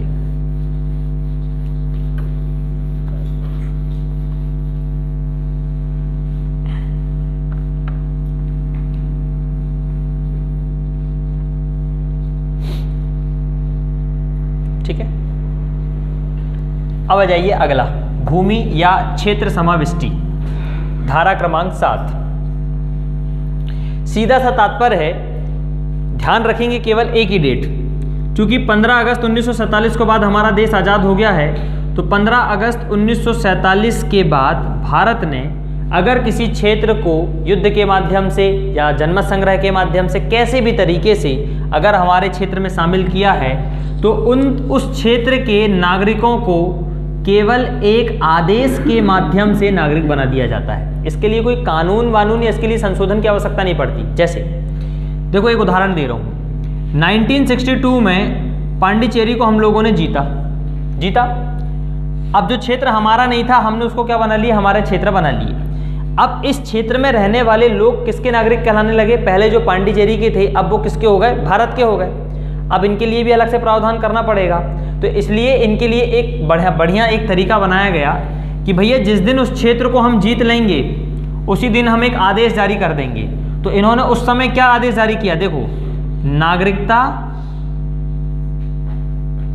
आदेश पांडिचेरी के संदर्भ में, या नागरिकता पांडिचेरी अधिनियम, नागरिकता पांडिचेरी आदेश, अधिनियम नहीं आदेश, पांडिचेरी के संदर्भ में इन्होंने एक आदेश जारी कर दिया 1962 में, और सीधे सीधे कह दिया कि इस तारीख से पांडिचेरी में रहने वाला प्रत्येक वो व्यक्ति जो पांडिचेरी का नागरिक था, अब वो किसका नागरिक हो जाएगा, भारत का नागरिक हो जाएगा। परंतु अब उसके लिए उसके पास पांडिचेरी के डॉक्यूमेंट्स होना जरूरी है। ऐसा नहीं है कि कोई भी व्यक्ति वहाँ पे आके रह रहा तो बन जाएगा। तो आदेश तो जारी हो गया। अब इन सभी लोगों को क्या करना पड़ेगा, भारतीय कंसुलेट में जो भारत में इनके ऑफिस बने हुए हैं वहाँ जाना पड़ेगा, पांडिचेरी का डॉक्यूमेंट्स देना पड़ेगा और वहाँ से भारत का डॉक्यूमेंट्स लेना पड़ेगा। पांडिचेरी का देंगे, भारत का लेंगे, पांडिचेरी का देंगे, भारत का लेंगे। तो ये एक केवल आदेश के माध्यम से क्या बना सकते हैं, अगर किसी क्षेत्र को हमने जीता है, परंतु वो क्षेत्र कब होना चाहिए, 15 अगस्त 1947 के बाद जीता हुआ क्षेत्र होना चाहिए। उन क्षेत्रों को हम क्या कर सकते हैं, क्षेत्र समाविष्टि के माध्यम से नागरिकता दे सकते हैं। लिख लीजिए इसमें भी। हाँ, तो पांडिचेरी जो पहले डॉक्यूमेंट्स थे उनके पास, हाँ, तो भारत के न्यू डॉक्यूमेंट्स उन लोगों के लिए बनाए जाएंगे। हाँ बनेंगे, वो तो क्यों नहीं बनेंगे, सबके लिए तो बनाना ही पड़ेगा, आईडी कार्ड तो देना ही पड़ेगा ना सबको। लिखिए इसमें धारा क्रमांक कौन सी आ गई आपकी, 7, भूमि क्षेत्र समाविष्टि, भूमि या क्षेत्र समाविष्टि। इसमें लिखेंगे कोई व्यक्ति भारत का नागरिक बन सकता है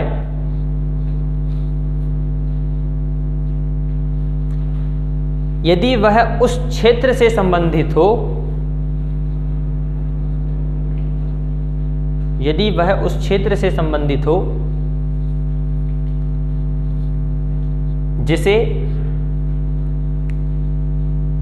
15 अगस्त 1947 के बाद भारतीय क्षेत्र में शामिल किया गया है।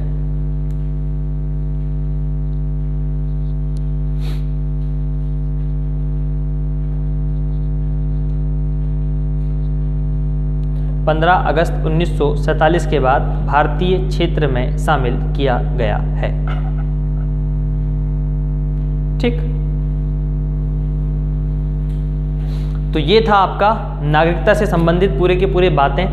असम एकॉर्ड के बारे में आप लोगों ने पढ़ा है, परंतु वो मेंस का टॉपिक है, प्रीलिम्स का टॉपिक नहीं है, उसको यहाँ पे डिस्कस नहीं करेंगे, वो एक बहुत लंबी कहानी है। ठीक, बहुत नहीं अच्छी लंबी कहानी सर बोलना, क्यों, कितने एक साल चली थी वो, 6 महीने चली थी ना असम एकॉर्ड, पूरा बांग्लादेश तक चले गए थे अपन लोग तो घूमने फिरने। नहीं, राजीव गांधी से मिलके आए, और किन किन लोगों से तो मिलके आए अपन, इंदिरा गांधी, राजीव गांधी, फखरुद्दीन अली अहमद, ज्ञानी जेल सिंह, चौधरी चरण सिंह, और पाकिस्तान के भी बताओ रे, भुट्टो जी से, हाँ, और मुजीबर रहमान, सब लोगों के साथ बैठे, चाय वाय पिए, बढ़िया वार्तालाप हुई, संबंधों की भी बात हुई, उनके साथ थोड़ा बहुत कैसा क्या करना है। और असम अकॉर्ड के भी नेताओं से मिले थे अपन लोग। कौन कौन थे?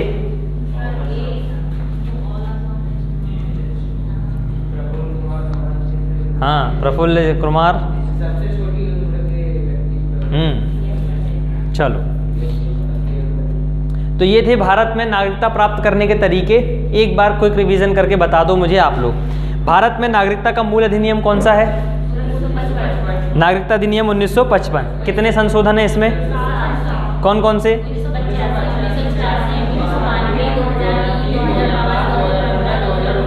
ठीक है, अब आप बताइए भारत में नागरिकता कितने तरीके से प्राप्त की जा सकती है? 5। कौन कौन से?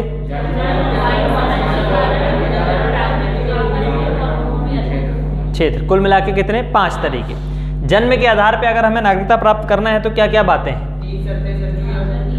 मैं रिवाइज कर रहा हूं, आप लोग सुनना, ठीक है ना। नंबर पहला, अगर कोई व्यक्ति का भारतीय क्षेत्र में जन्म हुआ है, परंतु कब? 1 जुलाई 1947 के बाद, या यूं कह दें 26 जनवरी 1950 के बाद। अगर उसका जन्म भारतीय क्षेत्र में अगर हुआ है तो उसके जन्म के समय उसके मम्मी पापा का भारतीय नागरिक होना आवश्यक है। नंबर दूसरा, हमने देखा उसमें क्या बोला, दूसरा पॉइंट क्या था उसमें, कि अगर कोई व्यक्ति का जन्म भारतीय क्षेत्र में होता है, परंतु कब होना चाहिए उसका जन्म? 3 जुलाई 2004 के 3 दिसंबर 2004 के बाद अगर उसका जन्म होता है, तब उसके जन्म के समय उसके मम्मी पापा का भारतीय नागरिक होना जरूरी है। अगर मम्मी पापा में से कोई एक भारत का नागरिक है परंतु दूसरा अवैध प्रवासी नहीं होना चाहिए। नंबर दूसरा हमने देखा था वंशानुगत धारा क्रमांक 4 में, वंश के आधार पे आपने देखा था कि अगर किसी व्यक्ति का जन्म भारत के बाहर कहीं होता है, और कब होता है? 26 जनवरी 1950 के बाद और 1992 के पहले की अगर बात करें तो इसके पहले जन्म के समय उसके पापा का भारत में राष्ट्रीयकरण होना चाहिए, मतलब जन्म होना चाहिए। 1992 से लेके 10 दिसंबर 1992 से लेके 3 दिसंबर 2004 के पहले की कहानी में जन्म के समय मम्मी पापा का होना चाहिए। 3 दिसंबर 2004 के बाद अगर किसी व्यक्ति को बनना है तो उसमें मम्मी पापा का तो होना चाहिए, परंतु उनमें से कोई भी व्यक्ति अवैध प्रवासी नहीं होना चाहिए।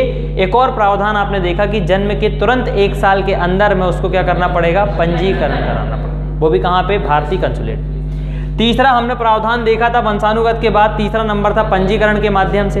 अगर आपने पंजीकरण के माध्यम से भारत में नागरिकता लेना है तो 7 साल तक आपको मिनिमम कहाँ रहना पड़ेगा? भारत में रहना पड़ेगा, तो आपको मिल सकता है। और इसके बाद आपने देखा प्राकृतिक तरीके से ले सकते हैं, तो अगर कोई व्यक्ति खास व्यक्ति है जिसमें कला संस्कृति खेल और विज्ञान के क्षेत्र में उसने बढ़िया काम किया है तो वो नागरिक बन सकता है। और दूसरा व्यक्ति जिसने नौकरी कर रहा है परंतु ऐसे व्यक्ति को कम से कम कितने साल? 11 और अधिकतम 14 साल तक रहना पड़ेगा, वो व्यक्ति भी प्राकृतिक तरीके से हमारे देश का नागरिक बन सकता है। उसके बाद भूमि या क्षेत्र समाविष्टि, मतलब ऐसे क्षेत्र जिनको भारत ने 15 अगस्त 1947 के बाद जीता है, उस क्षेत्र के लोगों को एक आदेश के माध्यम से, और ऐसे आदेश किसके माध्यम से जारी किए जाएंगे? नागरिकता अधिनियम 1955 की धाराओं का उपयोग करके या उसके तहत ही जारी किए जाते हैं। ठीक है, अब ये बात होगी नागरिकता को लेके। अब भारत में नागरिकता समाप्ति की अगर बात करें तो 3 तरीके से समाप्त की सकती है, ये आप पहले ही पढ़ चुके हैं। पहला स्वेच्छा से, दूसरा बहिष्कार कर दे अगर वो, और तीसरा संसद के माध्यम से। पहला तरीका आपने देखा था कि भैया उन्होंने कहा स्वेच्छा से, कि कोई व्यक्ति खुद अपनी इच्छा से कह देता है कि मुझे भारत का नागरिक नहीं होना है, तो वो स्वेच्छा से अपनी नागरिकता त्याग कर सकता है। अब वो ले अथवा ना ले वो उसकी हटी। दूसरा तरीका बहिष्कार, मतलब किसी व्यक्ति ने ऑलरेडी बगैर बताए अमेरिका की नागरिकता ले लिया है तो वो भारत की नागरिकता से बहिष्कृत कर दिया जाएगा। तीसरा मतलब ये कि अगर संसद ने कह दिया कि मान के चलो इस व्यक्ति ने संविधान का अवहेलना की है, संविधान का मजाक उड़ाया है या देश में राष्ट्रद्रोह किया है, तो एक कानून के माध्यम से उस व्यक्ति की क्या कर सकते हैं? खत्म। और किसके माध्यम से? आर्टिकल क्रमांक 10 और 11, इन दोनों के उपयोग करके ही आप क्या कर सकते हैं? उसका खत्म कर सकते हैं। चलो, ये हो गई नागरिकता भारत के लोगों के लिए। अब आ जाइए विदेशी लोगों के लिए भारत में नागरिकता का प्रावधान।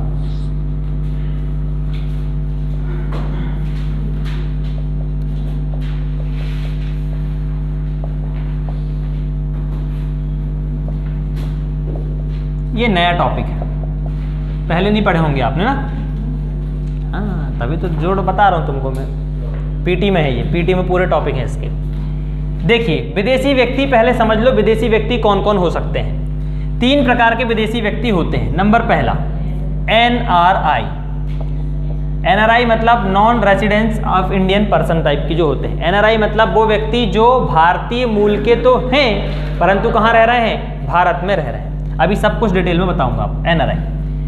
दूसरे व्यक्ति होते हैं person of Indian origin, PIO। Person of Indian origin मतलब भारतीय मूल के व्यक्ति, ऐसे व्यक्ति को कहते हैं। नंबर तीसरा व्यक्ति होते हैं overseas citizen of India, OCI। मतलब भारत की सीमा पार के वो व्यक्ति जो भारत के नागरिक, मूल भारत की उनके पास क्या है, वो मूल नागरिक हैं परंतु रहते कहाँ पे हैं, भारत के। अब बात कर लीजिए पहली बात NRI व्यक्ति की। सबसे पहले बात, पहले बेसिक समझ लो फिर लिखवा भी दूंगा। मान के चलो मैं अभी कहाँ का व्यक्ति हूँ, मैं भारत का व्यक्ति हूँ और मैं जा रहा हूँ अमेरिका, परंतु किस काम से जा रहा हूँ, कोई नौकरी के काम से जा रहा हूँ, कुछ दूसरे काम से जा रहा हूँ। तो मैं भारत में फ्लाइट के माध्यम से जाऊँगा तो मेरे पास पासपोर्ट होना चाहिए। पासपोर्ट कहाँ का होना चाहिए, 2 चीज़ें मैंने पहले भी बताया था। अच्छा ये लॉजिकल चीज़ें, इसको समझना जरूरी है ना। ध्यान देखो, भारत, और भारत से जा रहा हूँ मैं कहाँ पे, अमेरिका। मैं अमेरिका जाना है मुझे, कहाँ से, भारत से जाना है। अब मुझे बताओ, पैदल तो जा नहीं सकता, गाड़ी से तो जा नहीं सकता, तो काय से जाऊँगा मैं, प्लेन से जाऊँगा। ये प्लेन भी उड़ गई, लो ये प्लेन से जाना है। अब जब यहाँ से फ्लाइट टेक ऑफ करेगी आपकी, टेक ऑफ करेगी, तब अब क्या करोगे, यहाँ पे आप कहाँ जाओगे, आप पहले टिकट लेने जाओगे। टिकट लेने जाओगे तो आपको क्या करना पड़ेगा, वहाँ पे एयरपोर्ट जाओगे, आपको तो टिकट के साथ साथ आपको एक चीज़ देना पड़ता है। क्या देना पड़ता है, पासपोर्ट। तो जब भारत का व्यक्ति अमेरिका जाता है तो उसके पास पासपोर्ट होता है। वो पासपोर्ट कहाँ का होता है, भारत का ही होता है। होता है नहीं होता, भारत का ही पासपोर्ट होगा। और अमेरिका जाएगा तो वीज़ा जो होगा उसके पास, वो कहाँ के लिए होगा, अमेरिका। कोई व्यक्ति भारत से अमेरिका जाएगा तो पासपोर्ट उसके पास भारत का होगा और अमेरिका के लिए क्या होगा, वीज़ा होगा। 1 दिन, 4 दिन, 4 महीने, 8 महीने, साल, 2 साल के लिए वीज़ा मिलता है, वो एक अलग कहानी है।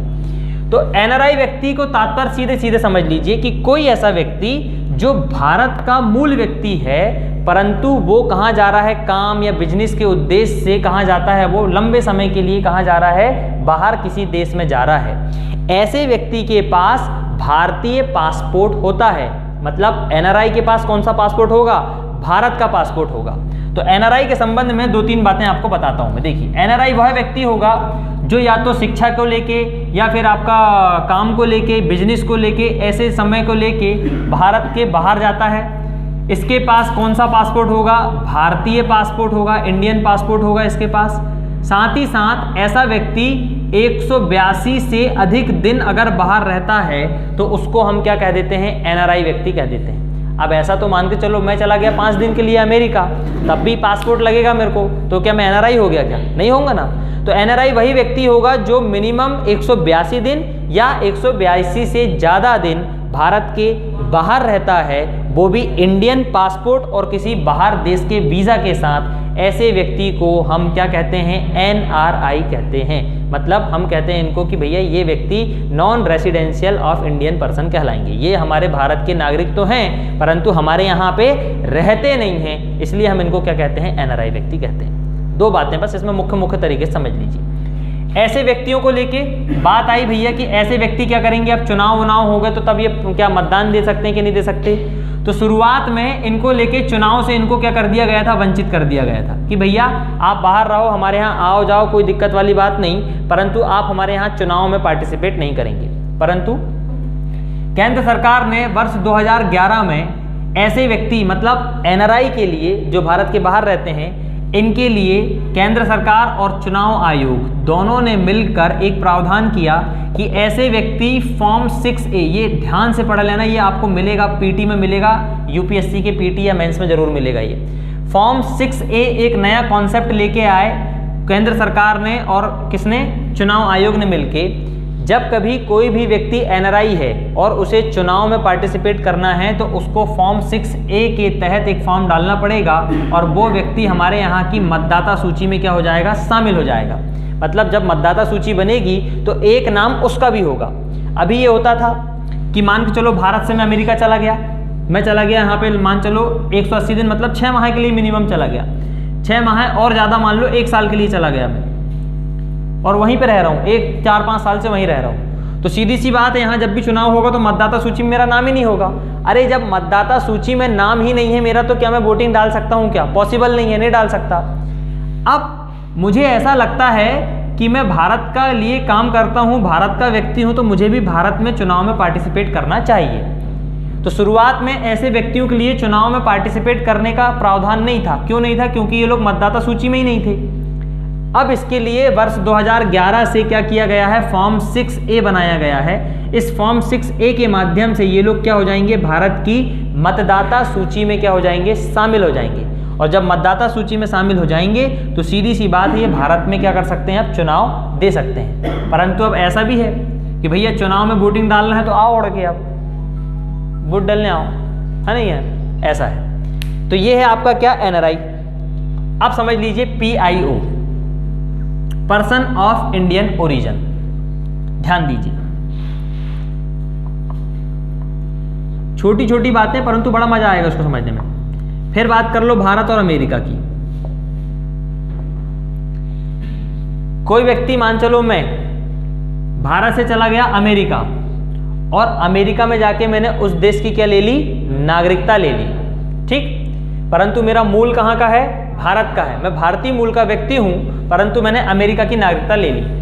अब जब कभी भी मैं किसी भी देश के लिए ट्रैवल करूंगा तो पासपोर्ट किस देश का लगेगा, मुझे कहाँ का लगेगा, USA का लगेगा ना। पहले तो भारत का नागरिक था तो भारत का पासपोर्ट लगता था। अब ये हो गया कि मैं अमेरिका का हो गया हूं तो मेरे पास पासपोर्ट कहाँ का होगा, अमेरिका का होगा, मतलब भारत का पासपोर्ट नहीं होगा। और भारत अगर मैं आऊँगा तो मुझे क्या लगाना पड़ेगा, वीज़ा लगाना पड़ेगा। तो ऐसे व्यक्ति जो भारत के मूल के व्यक्ति तो हैं परंतु उनके पास भारतीय पासपोर्ट नहीं है, उनको कहेंगे अपन क्या, PIO, person of Indian origin, मतलब भारतीय मूल के व्यक्ति परंतु ऐसे व्यक्ति जिनके पास भारत का पासपोर्ट नहीं है, किसी अन्य देश के नागरिक बन के बैठ गए हैं वो, उनको कहेंगे अपन पर्सन ऑफ इंडियन ओरिजिन। आया समझ में? चलो अब ये समझ लीजिए OCI, overseas citizen of India. इसका मतलब होता है सीमा पार के व्यक्ति, मतलब विदेशी व्यक्ति। बहुत सारे ऐसे देश हैं जहाँ पे आप देखोगे कि भैया आप हमारे देश के भी नागरिक बन जाओ और किसी अन्य देश के भी नागरिक बन जाओ। अमेरिका जिसका एक बहुत अच्छा उदाहरण है, जो व्यक्ति अमेरिका का व्यक्ति है प्रॉपर, वो किसी अन्य देश की भी नागरिकता ले सकता है, वहाँ पे प्रावधान चलता है ऐसा। तो ओवरसीज सिटीजन ऑफ इंडियन के लिए ये प्रावधान बनाया गया कि वो व्यक्ति, सुनिए, वो व्यक्ति जो भारतीय मूल के तो हैं परंतु बाहर किसी देश की उन्होंने क्या ले लिए हैं, नागरिकता लेके बैठे हुए हैं, तो ऐसे व्यक्ति के पास पासपोर्ट किस देश का होगा, उसी देश का होगा। परंतु अब ये व्यक्ति को अगर हमें भारत में भी नागरिकता देना है, भारत में भी नागरिकता देना है, तो इस प्रकार के व्यक्ति को हम कैसी नागरिकता देंगे, दोहरी नागरिकता देंगे। दोहरी नागरिकता, ये कॉन्सेप्ट आपको कल पढ़ाऊंगा मैं, ये एक बहुत बड़ा कॉन्सेप्ट है, दोहरी नागरिकता। जबकि हमारे भारत में दोहरी नागरिकता का प्रावधान नहीं है, फिर भी हमारे देश में दोहरी नागरिकता चलती है, और उसी दोहरी नागरिकता को कहा जाता है OCI, मतलब ओवरसीज सिटीजन ऑफ इंडिया। ये ओवरसीज सिटीजन ऑफ इंडिया जो है PIO का ही एडवांस वर्जन है। एडवांस है तो ये व्यक्ति भारत के ही हैं, किसी दूसरे देश की नागरिकता लेके बैठे हैं, पासपोर्ट इनके पास भारत का नहीं है, फिर भी इन व्यक्ति को हम क्या कर रहे हैं, भारत में नागरिकता दे रहे हैं, भारत के अधिकार दे रहे हैं, नागरिकों के अधिकार दे रहे हैं। परंतु इनको चुनाव लड़ने का अधिकार नहीं होगा, परंतु इन व्यक्तियों को राज्यसभा लोकसभा में चुनाव लड़ने का अधिकार नहीं होगा, चुनाव देने का अधिकार नहीं होगा, सुप्रीम कोर्ट के जज नहीं बन सकते, सुप्रीम हाई कोर्ट के जज नहीं बन सकते, कुछ नहीं बन सकते, और ना ही हमारे यहाँ नौकरी कर सकते हैं। बस केवल और केवल हमारे यहाँ पे आकर रह सकते हैं। ऐसे व्यक्ति को कहा जाता है क्या, ओवरसीज सिटीजन ऑफ इंडिया। ये 2-3 कॉन्सेप्ट बस बचे हैं आपके नागरिकता के, इन तीनों को आपको समझना है। इसी के साथ अपन पढ़ेंगे एक कॉन्सेप्ट और, LM सिंघवी कमेटी। ये पेपर में आती है कि किस कमेटी के माध्यम से या किस समिति के माध्यम से भारत में दोहरी नागरिकता का प्रावधान किया गया था। तो यही हैं जिन्होंने वर्ष 2000 में इस कमेटी का गठन किया गया था, और 2002 में इन्होंने रिपोर्ट पेश की, और 2003 में जो नागरिकता संशोधन किया गया था इन्हीं के कारण से किया गया था। देखें 2003 में संशोधन है कि नहीं है, ये इन्हीं की सिफारिश के कारण से ही किया गया था 2003 में। तो ये कॉन्सेप्ट है, ठीक, इसको पढ़ेंगे अपन कल।